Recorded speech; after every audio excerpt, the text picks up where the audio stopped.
kadib markii Taliban ku soo noqotay xukunka wadanka Afghanistan 20 sano kadib duulaankii Mareykanku ku soo qaaday wadankaas. Waxaa mar labaad shidantay cajiilad taariikheed oo horey loo daawaday iyo maalmo isku eg. Waa qaabkii kala cararka iyo kor orodka lahaa ee Ameerikaanku uga baxeen magaaladii Saigon ee wadanka Vietnam iyo qaabkii ay maalmihii dhaweeyta uga baxeen magaalada Kabul.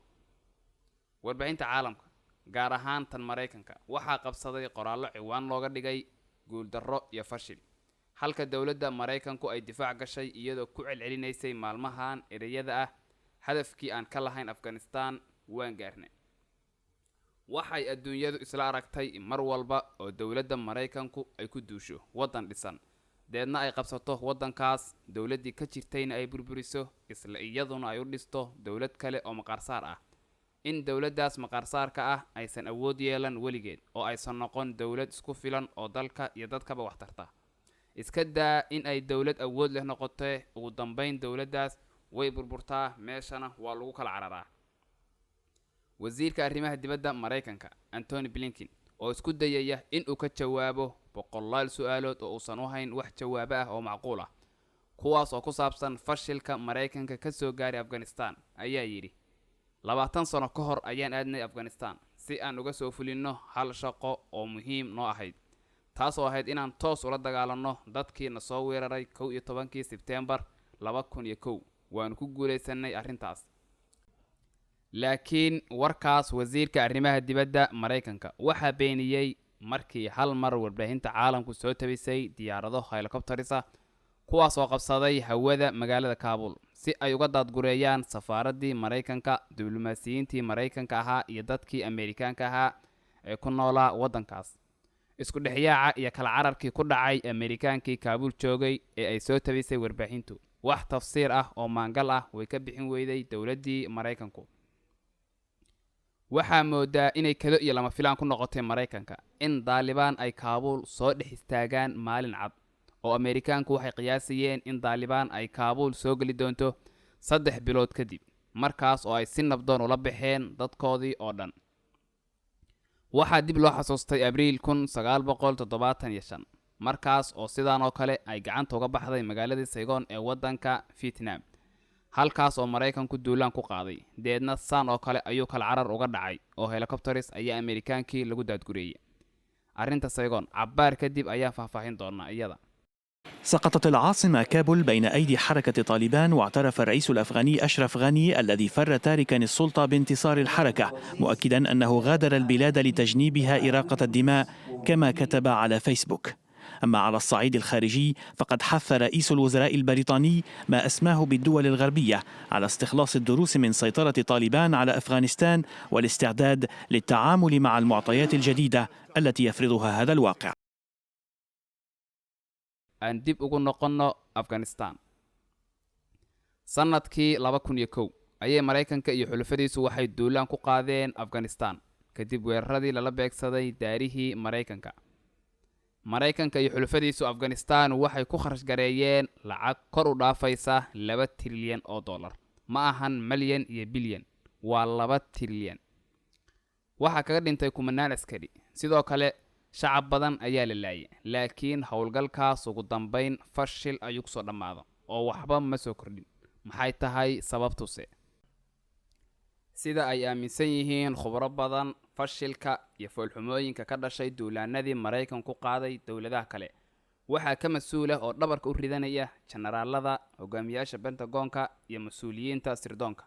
John Sopko oo ahaa mar nin u magacawnaa madaxa dib u dhiska Afghanistan ayaa wuxuu sheegay xog xaqiiqo ah. Wuxuu yiri Ameerikaanku waxay og yihiin in ciidanka ay u tababareen Afghanistan ay yihiin ciidan aad u liita. Ameerikaanka ayaa 20 sano ay Afghanistan ka dagaalamayeen waxay u dhiseen ciidan macmal ah oo gaaraya ilaa iyo 300,000 oo askari, waxayna geliyeen kharash gaaraya ama korba u dhaafaya ilaa iyo 80 bilyan oo dollar. waana waxa ugu weyn ee madaxdii kala dambeysay ee Mareykanku ay ku faani jireen. Warbixin culus oo ay qortay asbuucan saxiifada The Guardian ee wadanka Ingiriiska laga leeyahay ayay waxay ciwaan uga dhigtay qisada laba ciidan. Maxay u cadaatay in ciidanka Afghanistan aysan hor istaagi karin Taliban? Warbixintan ayaa waxaa ku jiray qayb saan u dhignayd. waa laba ciidan. mid waa Taliban oo si weyn uma qalabaysna, laakiin waxay xambaarsan yihiin fikrad aad u sareysa. ciidanka kalena aad ay u qalabaysan yihiin, laakiin waxay ku tiirsan yihiin gaashaanbuurta NATO. hogaamiyaashiisuna aad ay u liitaan, musuq ayaana dilooday.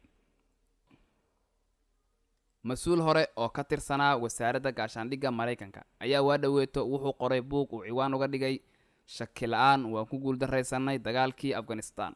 ciwaanka buuggan ayaa wuxuu yahay shaki la'aan waan ku guuldarraysanay dagaalkii Afghanistan.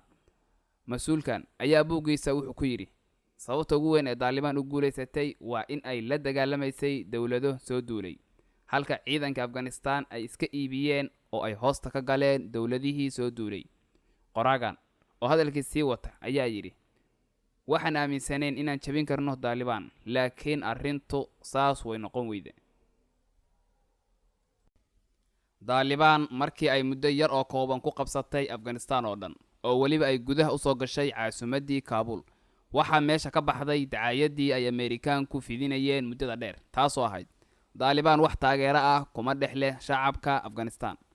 hay-adda qaramada midoobay ee u dooda xuquuqda insaanka ayaa mar warbixin ay soo saartay waxay ku sheegtay in shacabka Afghanistan ay naceen oo aysan wax kalsooni ah ku qabi jirin ciidamadii Mareykanka iyo xukuumaddii Afghanistanba. Mareykanka iyo ciidamadii Afghanistan oo isgarabsanaya ayaa waxay duqeyn jireen dad shacab ah iyagoo ku doodaya in ay Taliban la dirirayaan. aan ku noqonno bilowgii xalqadeena. maxay u fashilmaan dowladaha maqaarsaarka ah ee Mareykanku ka dhiso wadamada u weeraro? muxuuse Mareykanku ugu fashilmaa in uu guulo ka soo hoyo wadamada uu ku duulo?